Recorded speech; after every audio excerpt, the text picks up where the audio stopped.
Queridos amigos de CND Escucha, hace unos días estuve en un roadshow espectacular, virtual, que hicieron en México y que dirigió un gran profesional que él muchas veces, cuando quiere definirse, porque tiene una definición de currículum tan sumamente larga, que no tendría tiempo a lo largo de este programa para poder decir quién es Antonio Montecinos.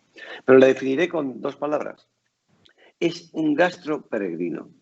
Y cuando hablamos de gastro peregrino, hablamos de una persona que es capaz de generar las estrategias de comunicación para cualquier país o destino turístico y hacerle vencer en esta nueva meta, que es la de dar una oportunidad más a los países para que muestren las bellezas y la historia que antropológicamente les ha dado la vida y que siempre nos van a marcar teniendo en cuenta que un turista cuando va a un país hará muchas cosas, señores, pero lo que seguro va a hacer es comer y al menos 3 veces al día.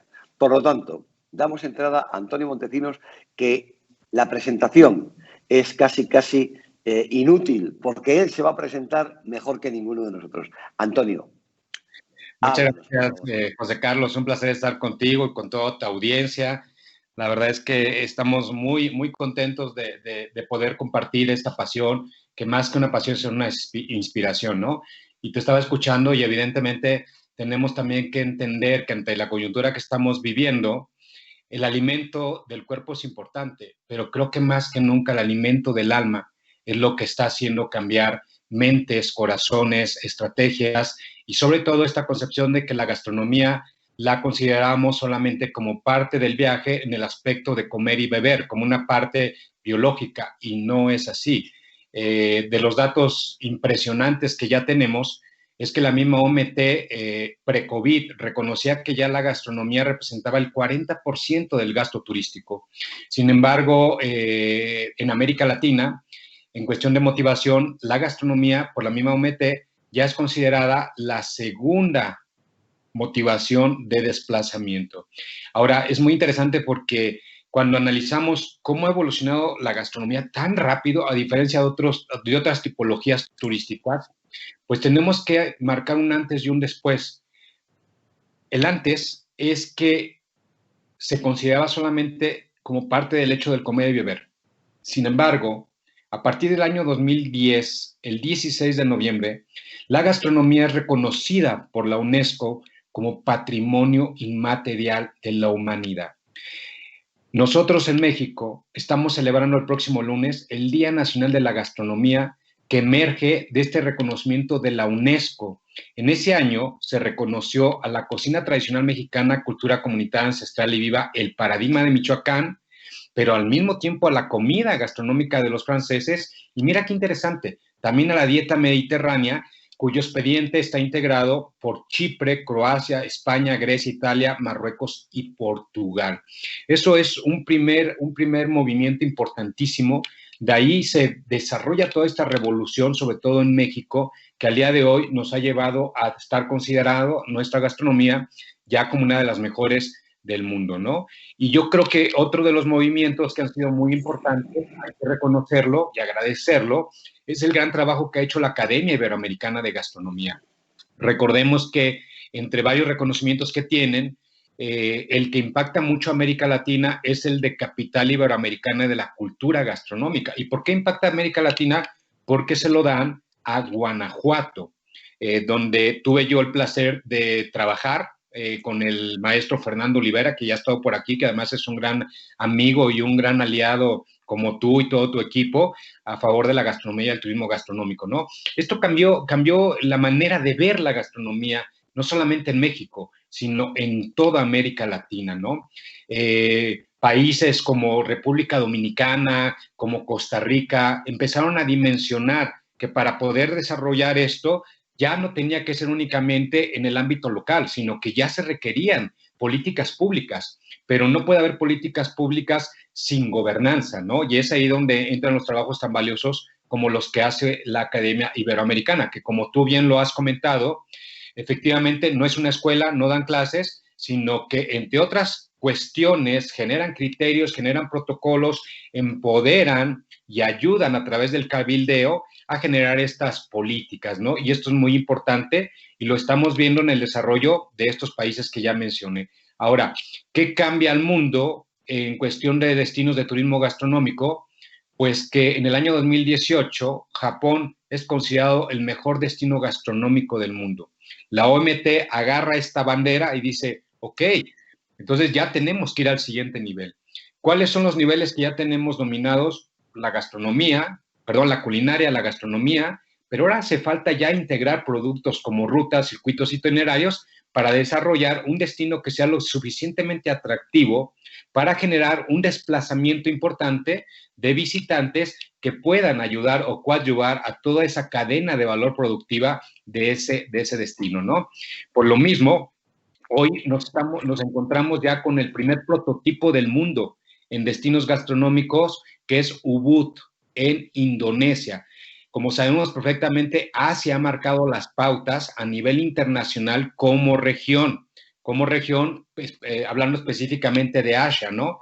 Pero Indonesia le ha dado un gran impulso a la gastronomía históricamente. Recordemos que en la ruta famosa de las especies, pues una de las islas de Indonesia prodigaba una gran cantidad de especies, ¿no? Entonces, hoy estamos viviendo una revolución que ya afortunadamente nos ha llevado en América Latina o en Iberoamérica, perdón, a estar ya considerado una región de destinos. Fíjate, algo que acaba de pasar y es muy importante, es que hicimos un estudio de fuentes secundarias de más de 250 fuentes de más de 50 países secundarias, donde posicionaban en los primeros lugares Argentina, Chile, México, por supuesto, Perú, que ha hecho un gran trabajo, Colombia, ¿no?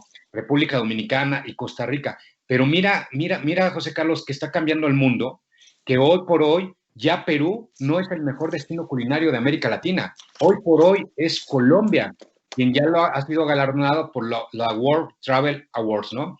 Entonces esto nos habla de que está cambiando el mundo, de que los destinos están cambiando y que tenemos que evolucionar de simplemente ser destinos culinarios a ser destinos gastronómicos, donde integramos no solamente la biodiversidad, sino también la cultura considerada patrimonio material e inmaterial de nuestras naciones. Bueno, realmente nos has dado una lección que me queda, como siempre, anonadado escuchando tus palabras. Es verdad todo lo que nos has comentado, es cierto lo de la gastronomía como destino en un país, pero también me gustaría que nos hablases de cómo tu empresa, como tú mismo, eres un iniciador de los protocolos necesarios para poder iniciar esa cultura gastronómica en los países y para que los gobiernos acepten generar un plan estratégico de turismo gastronómico, que realmente hay muy pocos países en el mundo que lo tienen. Entonces, tu estrategia a la hora de presentar, nunca mejor dicho, este plan estratégico, ¿cuál es para que un país te crea, te escuche y encima acepte lo que tú le puedes mandar? Bueno, muchas gracias, José Carlos. He de comentarles que pues ya llevo 25 años en este sector. Yo empecé trabajando lavando baños, pisos, pasé por todo el sector técnico y cuando descubro el territorio me doy cuenta de la importancia que tiene la naturaleza. Fíjate nada más, en el momento en que los seres humanos vamos en contra de lo que la naturaleza nos da, afectamos el metabolismo social de las naciones. Creo que ante la coyuntura que estamos viviendo, se han evidenciado grandes problemáticas que ya estaban muy detectadas. La turistificación, la turismofobia. Yo creo que lo más importante para poder desarrollar un plan estratégico es definir cómo vas a planificar, ¿no? Y uno de los graves errores es que se había planificado casi siempre en base al mercado y muchas veces sin respetar la oferta o el inventario detectado de ese territorio. Desarrollamos, después de muchos años, un modelo de planificación gastronómica y turística sostenible, que fue un modelo inédito, es un modelo inédito, que incluso fue premiado por Excelencias Gourmet en uno de sus importantes eventos en Fitur, ¿no? Lo cual agradecemos muchísimo porque nos dio mucha vista a nivel internacional.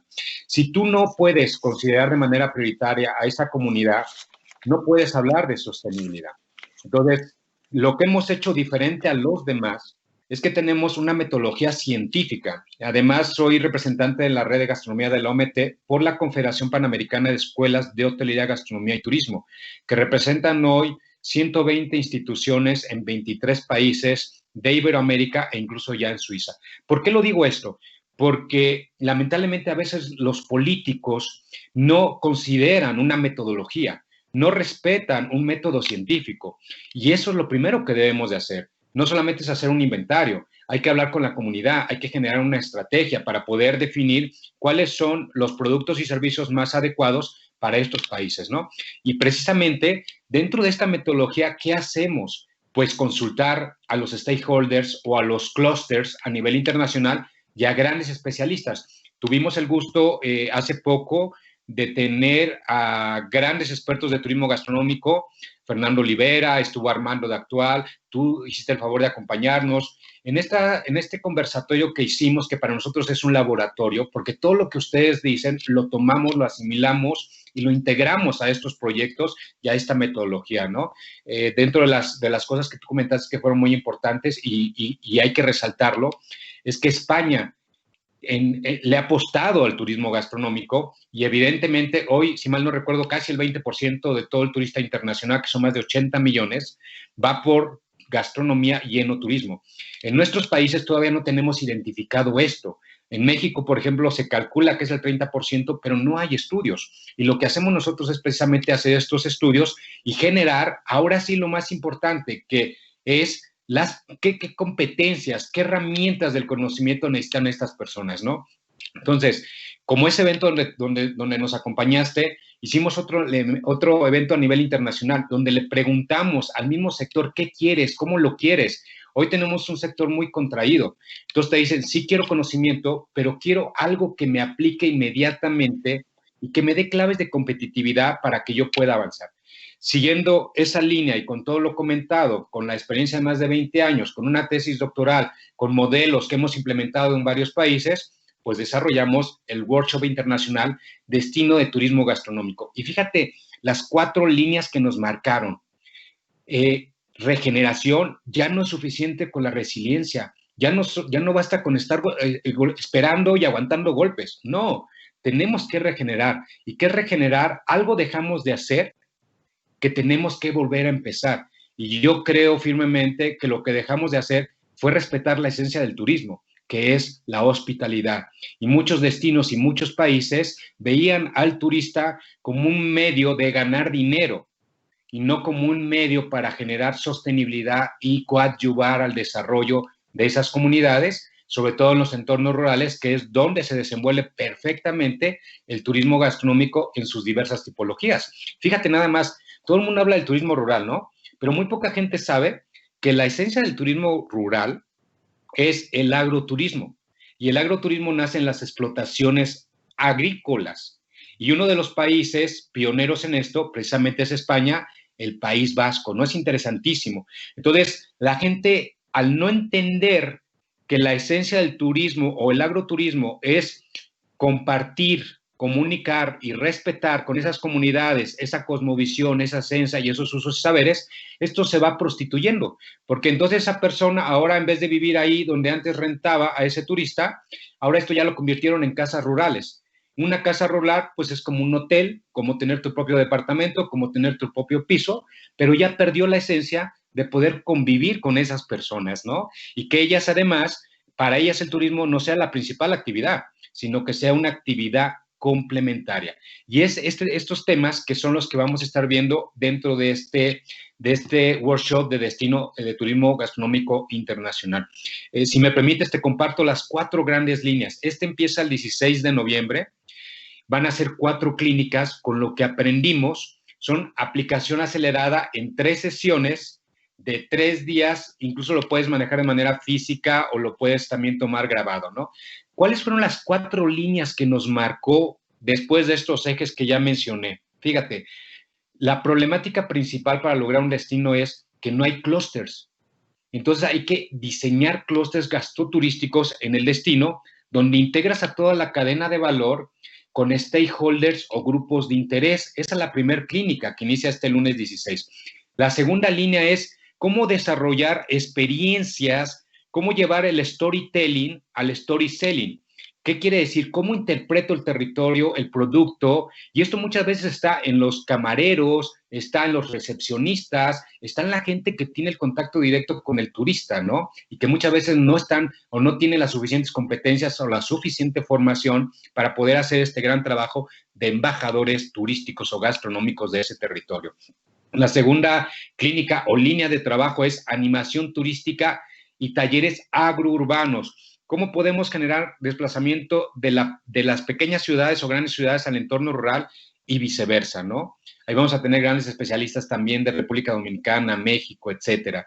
Y la tercera es, ahora sí, ya tengo un clúster con stakeholders, ya sé crear experiencias, ya sé diseñar rutas, itinerarios.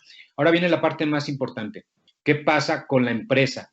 Con la micro, mediana y gran empresa, ¿no? Que principalmente son pequeñas en nuestros países, es la tercera línea, que es aceleración de restaurantes y negocios gastroturísticos. Y la última, ahora sí con las anteriores, podemos desarrollar destinos de turismo gastronómico donde están muy marcadas las líneas prioritarias: bioseguridad, competitividad y regeneración. Y la verdad es que en esta última línea y esta última clínica estamos muy contentos porque va a participar nuestro buen amigo Fernando Olivera, pero también va a estar con nosotros la señora Vita Datao, que es la especialista de la aceleración de la gastronomía y el turismo gastronómico de Indonesia. Creo firmemente que si no llevamos a efecto una planificación con el conocimiento, seguiremos tomando decisiones incorrectas que hoy ya no tenemos ni los recursos ni el tiempo para equivocarnos. Bueno, realmente es que no me dejas palabras para continuar. O sea, nos quedan 14 minutos de entrevista y yo creo que nos harían falta 14 horas para poder seguir contigo en este mismo nivel. Hay trabajos que has estado realizando. Vas tomando de cada uno de los destinos turísticos un aprendizaje y lo vas extrapolando para aplicarlo a la creación de otro nuevo destino en otro nuevo país. ¿Me podrías dar dos ejemplos de dos trabajos que has realizado últimamente? Dos ejemplos cortos y que hayan hecho crecer el destino gastronómico en un destino. Mira, yo creo que el primero fue el primero, y que además es un caso que podría llamar no de éxito, pero es un caso donde, para mí un caso de éxito es cuando tú implementas una metodología y generas prototipos que se llevan a cabo en un 100%. Para mí, donde tuvimos un gran avance fue en Guanajuato.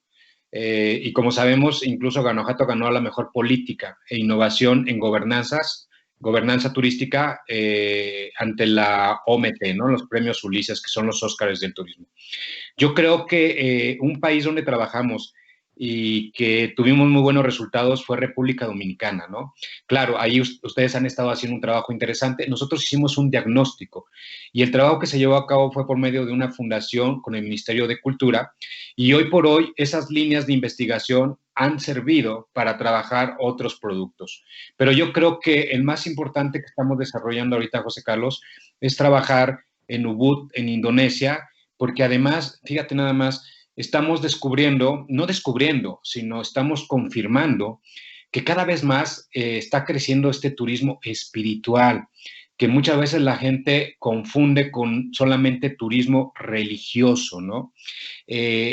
Ubud Bali es un país que tiene una filosofía de vida, es un triángulo equilátero donde ellos creen firmemente que debe haber armonía entre la naturaleza, entre los mismos seres humanos y Dios.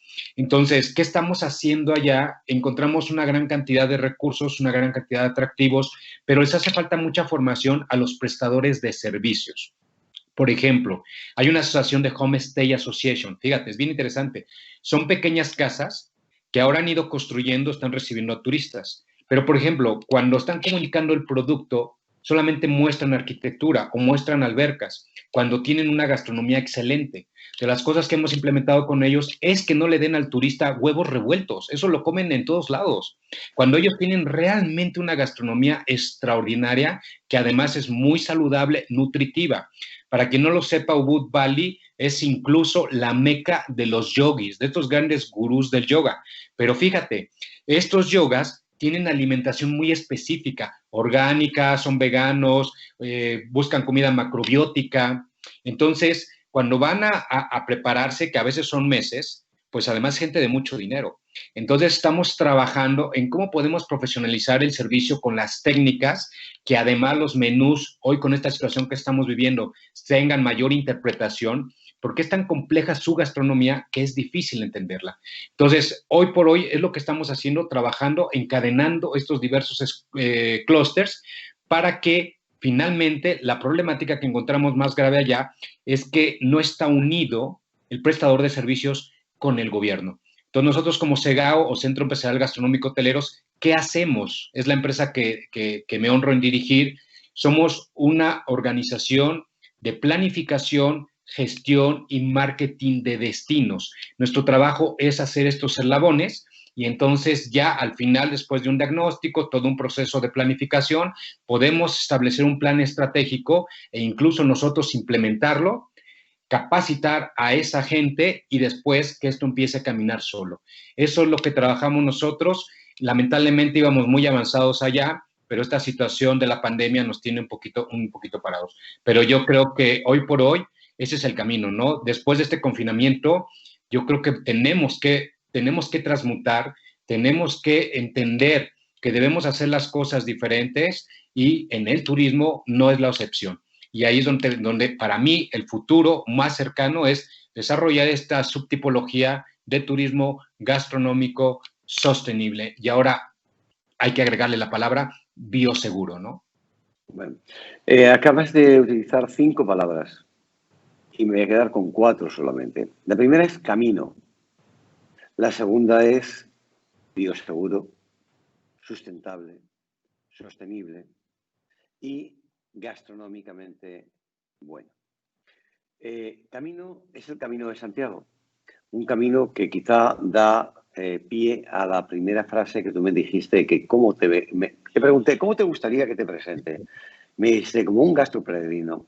Bueno, pues a mí me encantaría que todas estas personas que nos están escuchando, que nos ven, les des gráficamente cómo definirías tú el Camino de Santiago como un destino seguro, incluso en esta época de COVID, que es un camino gastronómicamente interesante, que es sostenible, que es sustentable, que es solidario, que es religioso, que es espiritual.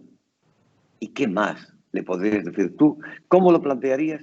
Y cómo este ejemplo que se está dando y que ha nacido casi por sí solo, porque es una comunidad gastronómicamente interesante, porque la riqueza gastronómica de Galicia es buena, pero cuando llegas al País Vasco es excelente. Si vienes por toda la costa francesa, impresionante. Cuéntanos, explícanos qué significó para ti el Camino de Santiago, siendo a su vez un caballero de la Orden del Camino de Santiago. Mira, la verdad es que a mí me cambió la vida porque tenemos que entender que hay mucha gente que va al camino y no sabe por qué va al camino. Muchas veces porque está de moda.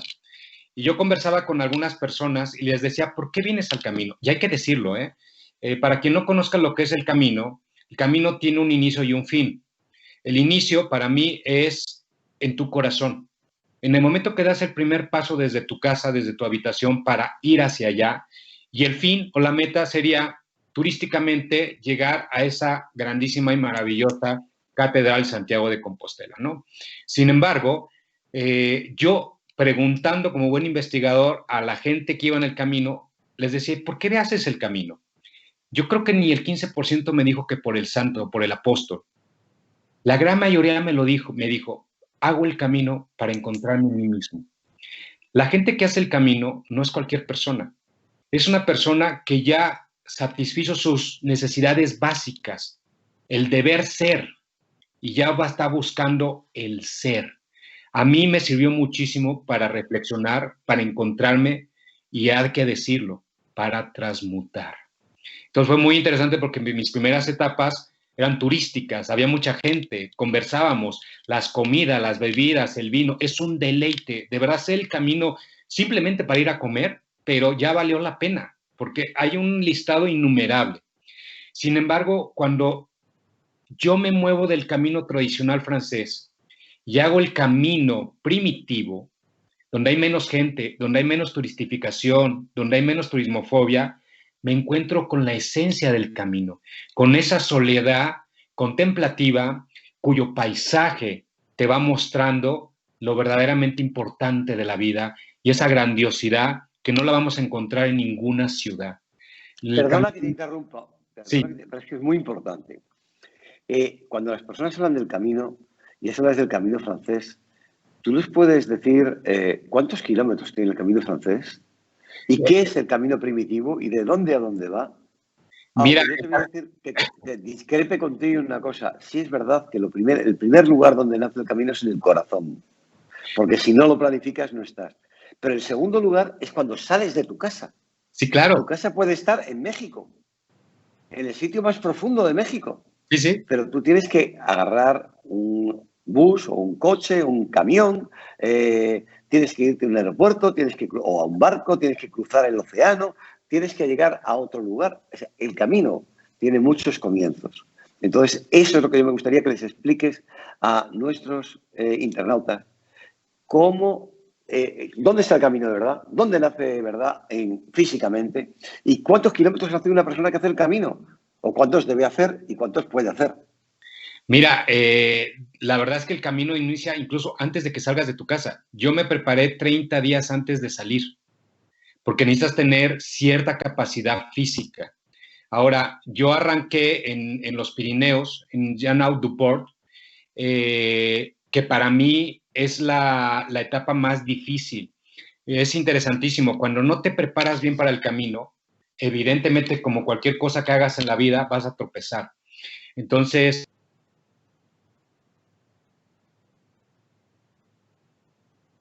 algo así de kilómetros.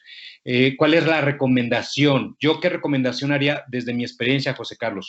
Porque fíjate, tú sales de verdad de ese lugar y caminas 1 kilómetro y empiezas a subir montaña. Hay gente que no está preparada y varios se quedan en esa etapa, yo lo que recomendaría es hacer 1 o 2 etapas antes de ahí, calentar piernas y empezar a subir.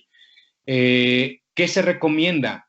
Hacer 10, 12 kilómetros, 15, 16. Un día que estás cansado puedes descansar, pero hay que mencionar algo, el camino es todos los días. No te puedes parar y decir, ya me cansé, ahora voy a estar 3 días. No, porque si vas a hacer un camino verdaderamente, te dan tu credencial y tú cada X número de kilómetros te la están sellando para ver si realmente estás haciendo el camino. Ahora, depende del motivo que te impulsa a hacer el camino, pero yo lo que sí les diría es que en mi caso, ¿no? El camino francés, si es la primera vez que lo haces, haz el camino francés, es sumamente seguro, no te vas a perder, si te pierdes es porque tú te descuidaste, siempre habrá gente en el camino que te esté ayudando, siempre, cada 5 kilómetros vas a encontrar comida, incluso muchas veces gratis, de la gente que te la da. Ahora, ¿cuál es el camino primitivo? Yo recuerdo que cuando hice la primera vez el camino francés, alguien me dijo, si vas a Oviedo, si vas a Santiago y no vas a Oviedo, visitas al siervo y no al Señor. ¿Qué significa esto? La Catedral de Oviedo tiene religiosamente reliquias de mayor valor que Santiago de Compostela. Y el camino primitivo es de donde sale el rey Alfonso, el Casto, si mal no recuerdo, José Carlos, le apodaban. Sí. Y él es el que le llega mucha información de hechos sobrenaturales, como le llamarían en aquella ocasión, y él va, verifica y reconoce la autenticidad del santo, y él incluso le construye la primer capillita o ermita, no sé cómo llamarlo, ¿no?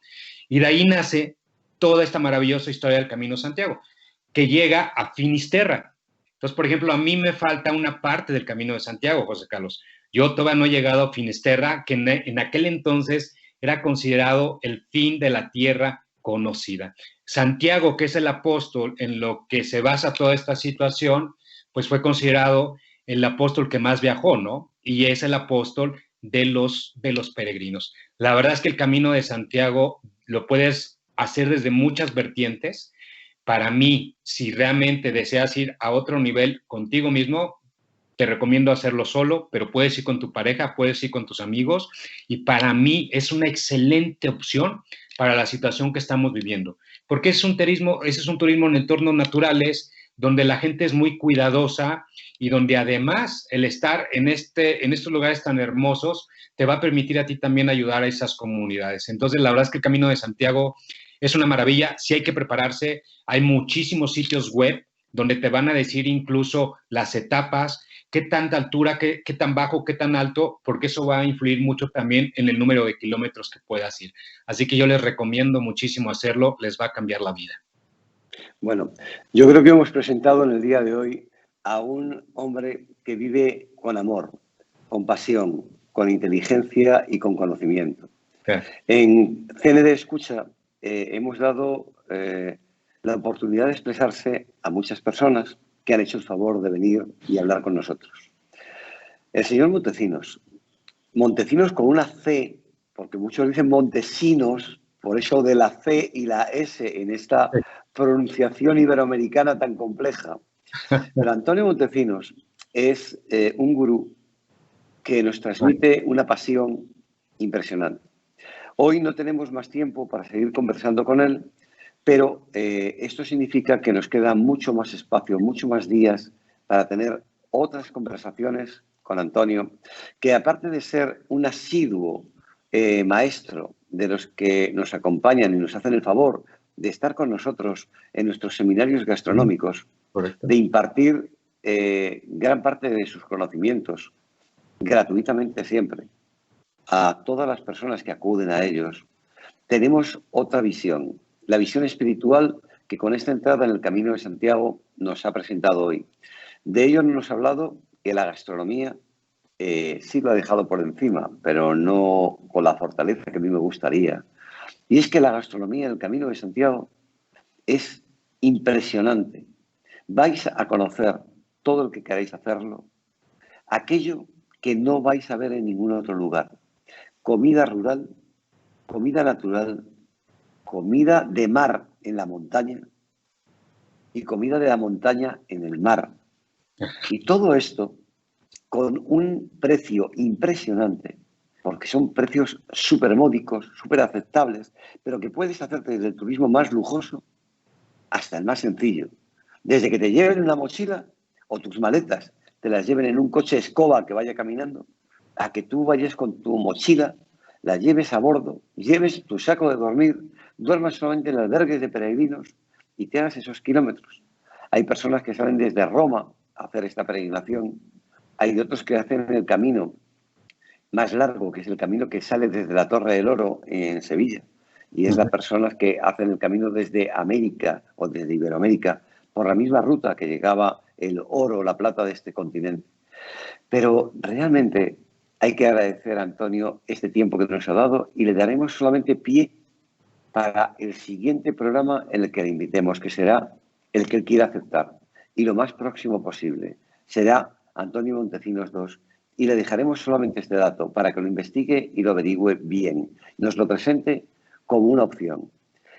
¿Por qué el turista cada vez compra más productos gastronómicos en lugar de para llevarse un recuerdo de un país, en lugar de llevarse una piedra, un collarcito, un imán para la nevera, o los complementa con ellos, pero no deja de llevarse un producto especial y auténtico de ese país?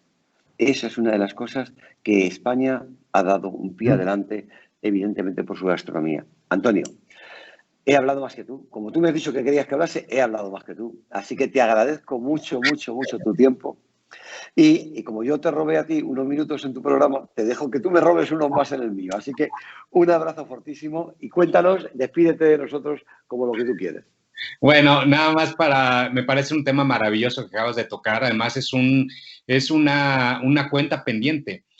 Yo creo que España y Francia han hecho un extraordinario trabajo en el tema de gastrodiplomacia, ¿no? Cómo a través de los alimentos pueden llevar la política y pueden llevar toda una cultura. Es un tema maravilloso. No en balde son países que tienen más de 300 denominaciones de origen, ¿no? No sé exactamente cuánto tenga España, pero son bastantes. Fíjense, es increíble que México, tengo que hablar de mi país, siendo uno de los 5 países megadiversos del mundo, tengamos menos de 20 denominaciones de origen.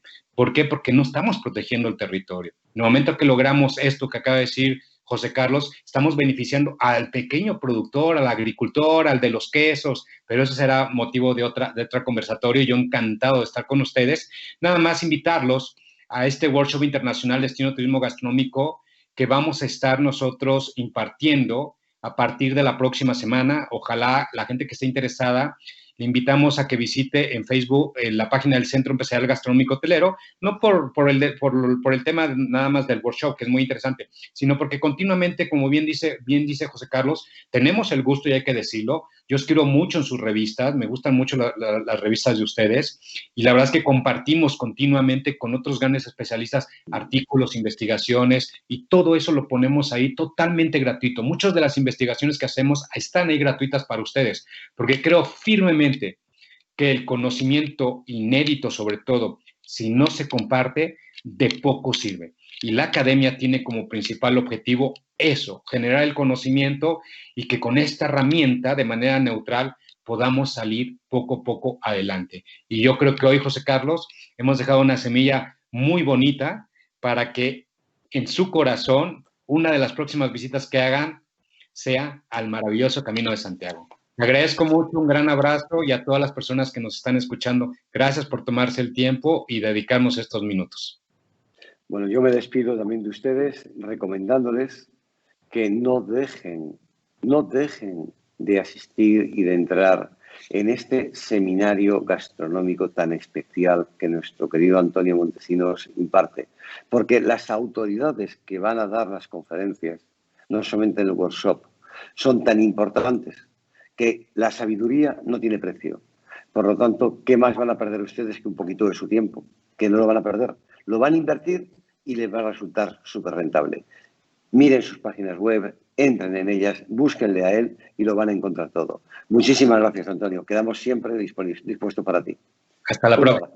Buen camino a todos. Gracias, buen camino.